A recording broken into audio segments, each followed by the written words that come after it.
Welcome to the Situation Room. I'm James Carey, and I'm all about helping you write better sitcom scripts. And of course, one big question that's still on lots of people's minds is what even is a sitcom, especially nowadays? Maybe we used to know what a sitcom was in the days of Cheers in the US, or Terry and June in the UK. It was really obvious what a sitcom was, especially with a studio audience, and we knew what it looked like and how it felt and how the kind of stories went. But now we've got, multi-channel, multi-platform, second screen, binge watching, box sets, which kind of mash up comedy and drama. And if you want to know the difference about a sitcom and comedy drama, then there's a video about that I've done. Go to the links below for that.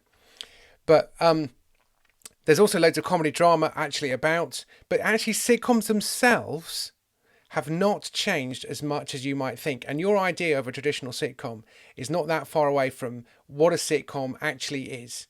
The word sitcom may sound dated, but actually it's lots of things are essentially sitcoms but don't look like it. Even though the stuff on Netflix feels like it's kind of reinventing the genre, that's actually not quite true. Not least because the people who actually have Netflix, which is not everyone, by the way, spend a lot of their time watching stuff that they used to watch in their 20s and 30s. So loads of people on Netflix are watching Friends, like my wife is just watching the whole lot of Friends again.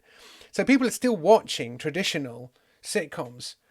So in a way, you don't need to be thinking, what the new kind of genre is, because the actual sitcoms that we know and love are still out there and still being watched. So if you come along with a new show that's kind of a bit traditional and in that format, then people aren't going to think that this is a throwback.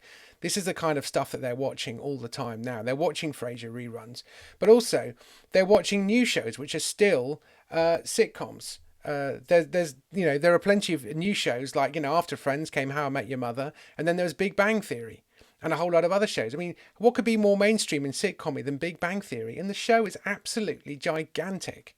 Okay, so you've still got sitcoms like that. And in the UK, we had the IT Crowd and Miranda, which I was involved with, and also Not Going Out, Mrs. Brown's Boys, Citizen Khan, again, I was involved with that, Kate and Koji. So there are these still big traditional shows around. And so there's still a huge market for those. And actually, especially when Christmas rolls around and the controllers are wanting a Christmas special, they want one of these traditional shows to kind of be available so they can step up and do a Christmas special. And when they get it right, the ratings are huge. So the traditional sitcom has never gone away, despite all the new streaming services. There's still plenty of traditional sitcom around. But it may be that you aren't really excited by that old-fashioned kind of sitcom with the sound, that awful sound of human laughter. I know TV critics hate it and say it's fake, and actually it's usually not fake. And, I've been to studio recordings and I've written shows that have been studio recorded and the laughter is not fake. But it may be that you're kind of more beguiled by new sitcom forms and stuff that looks a bit more innovative. And so you've got stuff like, The Office and 30 Rock and Arrested Development, The Larry Sanders Show, kind of were a new breed of show. And now you've got, loads of other stuff coming through now. And that stuff may have felt fresh and innovative, but actually at the heart, it's still the same stuff going on underneath the surface. It's still a character with a quest, and the quest gets further away and harder, and then other people get involved and they make it worse, and it's still basically a traditional sitcom. It's just there isn't an audience there, and it's shot with a bit more pace and in its own kind of way. So in a way, I don't think you need to be thinking that you have to do anything different. So if you, for example, do my course Writing Your Sitcom, actually this is just the basic underpinnings of comedy narrative. It doesn't matter whether it's a comedy drama, a sitcom, traditional, studio, single camera, or a completely new version.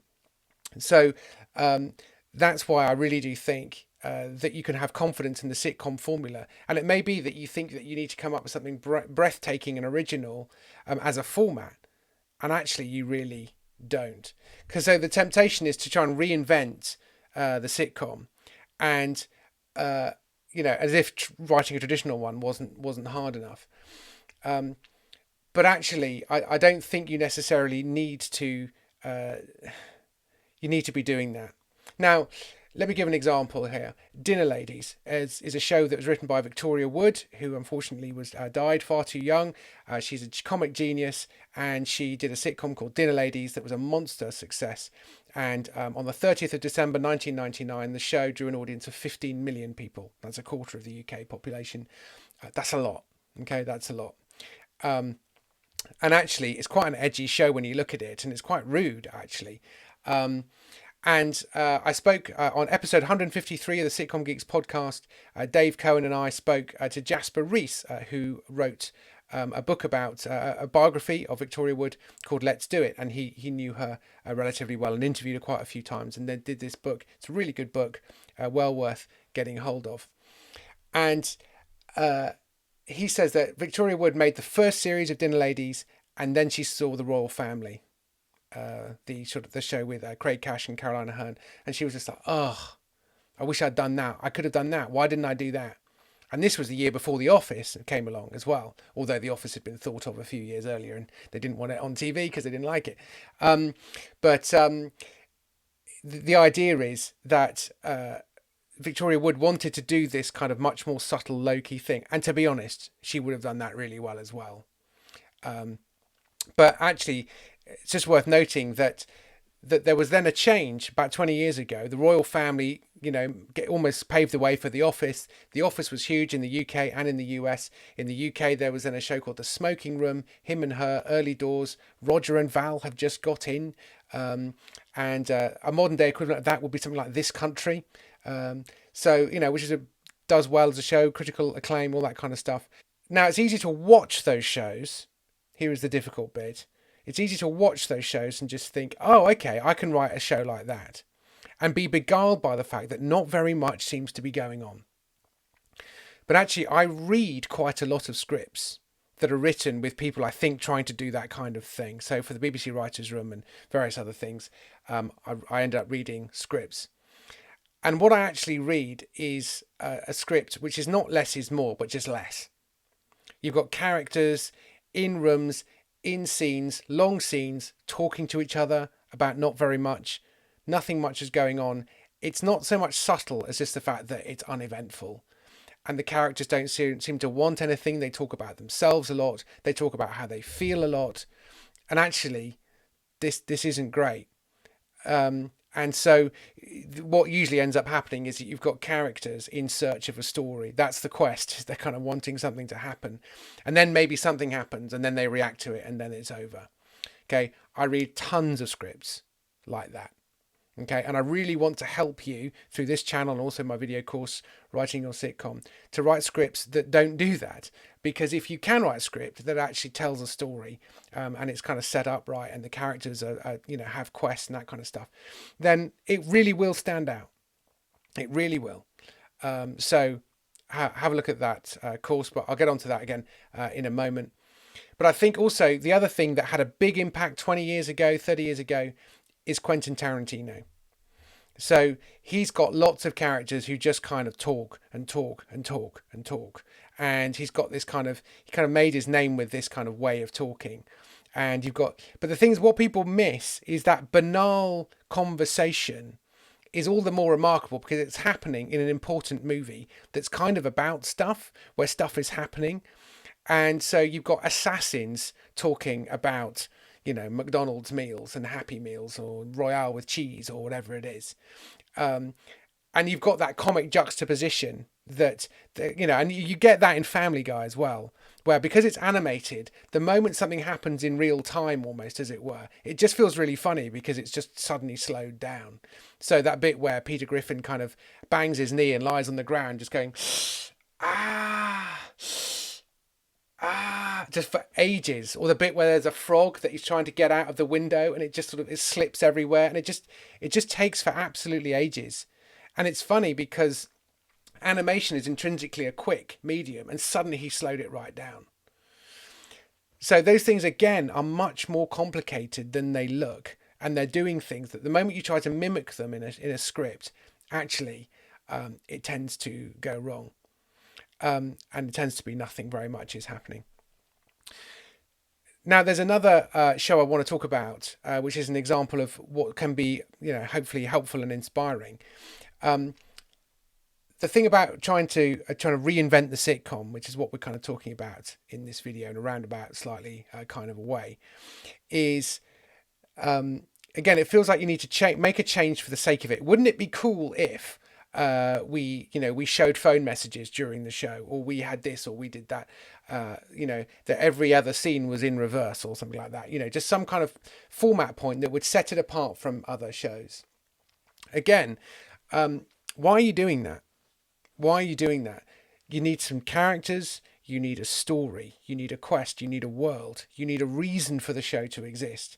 All those other things are kind of format points that may or may not be interesting. And actually, loads of times they just kind of fall away towards the end because they just get in the way. I was involved with a show a couple of years ago, a kids show, where there was a sort of strong format point idea about using GIFs. And it just kind of it's like, well, what is this? This is just going to be annoying. So it just kind of disappeared. And actually, sometimes, the thing that really sells it is actually not the interesting thing. So like, Peep Show was originally called POV, I think, because it was all from their point of view. Now, that was a really good selling point for the show, but actually what was really good was it showed the difference between what we think and what we do. And so, you get the inner thoughts about how they really feel about each other and then what they actually say about each other, which you tend not to get in a sitcom because it's all speech and we can't read their thoughts or hear their thoughts. But the show was about something. There were two interesting characters who were kind of locked in this kind of almost loveless friendship or mutual dependency, weird male marriage that kind of wasn't, it was very frustrating for both of them. So, the format really helped rather than just being a gimmick. And the other example to give is Dream On. I don't even remember that. Loved the theme tune growing up. Absolutely loved it. And of course, I watched it in my teens. To my shame, partly because it contained nudity, which was obviously, exciting and exhilarating. And in one way, it, looking back on it, you just think, oh, actually, that's pretty feckless and unhelpful, and hashtag me too and all that kind of stuff, which to some extent I think is probably true. But also I think what they were trying to do, and this is the guys who went on to create Friends, so they knew what they were doing. They were trying to show that this was a grown-up world. This is HBO. This doesn't have to go by the usual rules, and actually, it's about this. He's almost like a man-child. He's been parked in front of the TV as a child, and you get that in the opening title sequence. And then throughout the movie, you just get these clips of black and white movies that he's clearly absorbed over the course of his life. And it is a bit of a gimmick, but it kind of fits, and it kind of fits the fact that that he's in an adult world, and so the kind of the adult nature of it. As well, kind of juxtaposes with the clips, which are usually a bit more innocent, and also demonstrates that this isn't the Cosby Show that you're watching. This isn't the, this isn't the mainstream comedy. This is something that's for grown-ups. So, actually, you really shouldn't be thinking about the gimmick and reinventing the sitcom for its own sake. You need to have an idea, and then execute it and work out. Oh, there's a way of telling the story that will be interesting, sure, but actually it'll tell the story better if we do it this way or that way. We use this technique and that technique. It may be that we do need a scene in black and white every week, and that's not just a gimmick, but that's it. If a guy's really into film noir, one scene should be in film noir every episode, and that's fine. That could work. And usually you only need to change one thing, because innovation is usually the old thing plus one change. The moment you change three things, people don't really know what it is, and it's too innovative. It is ahead of its time, and you don't really get any points for that. You usually die poor and penniless and become famous afterwards, by which time it's too late, and you don't really want that, do you? So that's kind of a few thoughts on what is a sitcom and whether we really need to reinvent it. And I would just say that the traditional sitcoms are still very popular. There's loads of markets for those, so feel free to write one. Also, the newer shows that don't look traditional are every bit as traditional when you look under the bonnet, look under the hood, as Americans would say. And actually, feel free to innovate and do something else if you want. But just make sure that whatever you're doing, whatever gimmick you're using, isn't a gimmick, but is actually helping tell the story. Because if it's not doing that, then it just feels very gimmicky, and that's obvious when you're reading it. But if you want a more joined up version of those things, so that you can really get a sitcom from the ground up, because ultimately you need some characters and a story that really suits the characters and the world and you as a writer. So my course is called Writing Your Sitcom, and it is about helping you write the best script that you can, that shows what you can do as a writer, and it's in your voice.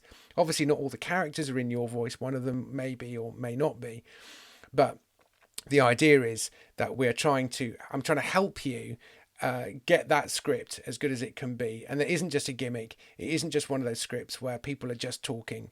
And I read so many of those. I would love to be able to help you write one that isn't that, because if it does, I think it will probably do a little bit better. Anyway, those are my thoughts for this time. Thanks so much for watching. If you wanna see a more coherent version of that, go to my blog, sitcomgeek.blogspot.com. Again, there's a link below for that. Do subscribe to the channel, and speak to you next time.